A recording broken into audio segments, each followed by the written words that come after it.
گران منی در حال خاموش کردن دستگاه شلنگ. چینی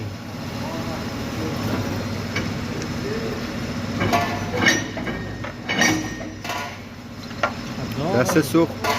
ببین کارگری همینه دیگه، دست سوختن داره. بنده خدا ببین دستش سوخت. منصف بود از اون برش بزن گیر کرد. از اون برش بزن گیر کرد.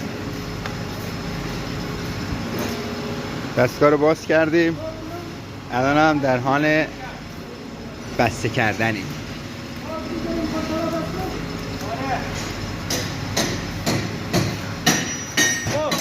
خب لوله رو بکش. آره. چرا کش نمیشه؟